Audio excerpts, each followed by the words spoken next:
Hubungan masyarakat memiliki peranan penting dalam perusahaan. Humas terlibat dalam keberadaan, keberlangsungan, bahkan kemajuan suatu perusahaan. Humas memegang peranan penting dan berada di garis depan perusahaan serta bertanggung jawab dalam menjalin komunikasi antara perusahaan dengan masyarakat. Berbicara tentang peranan humas, Kutip, Setter dan Broom menjelaskan secara konseptual peran humas dibedakan menjadi 4 peran utama. 4 peran utama tersebut yakni pemecah masalah, konsultan ahli, fasilitator komunikasi, dan pelaksana komunikasi. Selamat pagi semuanya, terima kasih sudah datang pada meeting di pagi hari ini. Dan hari ini kita akan membahas beberapa perkara yang muncul ke perusahaan kita di belakangan ini. Ya, benar. Mari kita mulai dengan mencatat masalah-masalah utama yang perlu kita tangani saat ini. Baik, silakan dimulai.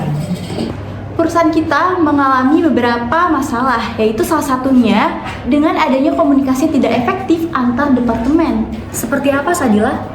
Belakangan ini banyak sekali terjadi miskomunikasi tentang desain produk dan juga media publikasi. Nah, menurut saya ini terjadi karena adanya miskom dengan departemen PR dan juga departemen multimedia. Sebagai perwakilan dari teman-teman multimedia, saya pun merasakan yang sama.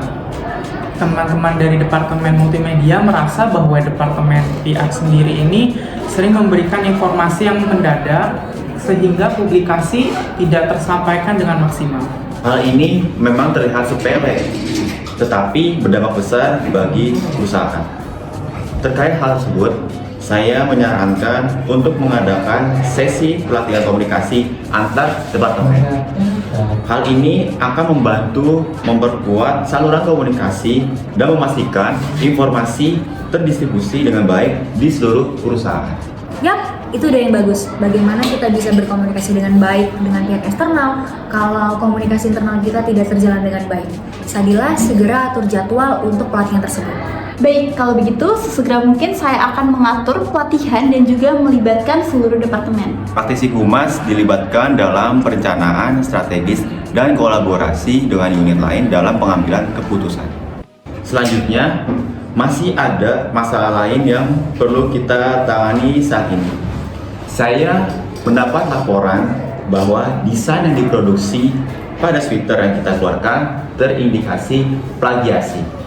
Ini merupakan masalah besar. Bagaimana bisa? Sebelum melangkah lebih jauh, kita perlu memastikan tentang fakta-fakta terkait tuduhan tersebut. Nah, apakah sudah terbukti jelas? Terkait hal tersebut, saya sudah melakukan investigasi dan pengumpulan bukti. Setelah ditelusuri lebih dalam, ternyata ilustrator yang kita ajak kerjasama terbukti mengambil salah satu karya desainer.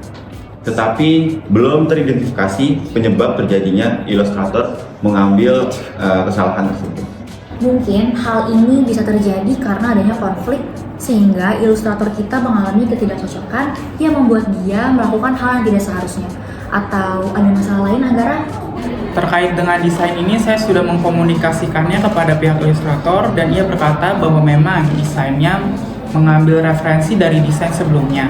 Namun dia tidak menyangka bahwa publik akan merasa bahwa ini persis dengan desain sebelumnya. Bagaimanapun juga, masalah ini adalah hal yang sangat serius. Apa tanggapanmu, Karin, terkait isu tersebut? Menurut saya, kita bisa mulai menghubungi desainer yang sudah dirugikan terhadap perusahaan kita dan melakukan mediasi dengan ilustrator kita juga dan menarik semua peredaran sweater yang sudah kita produksi.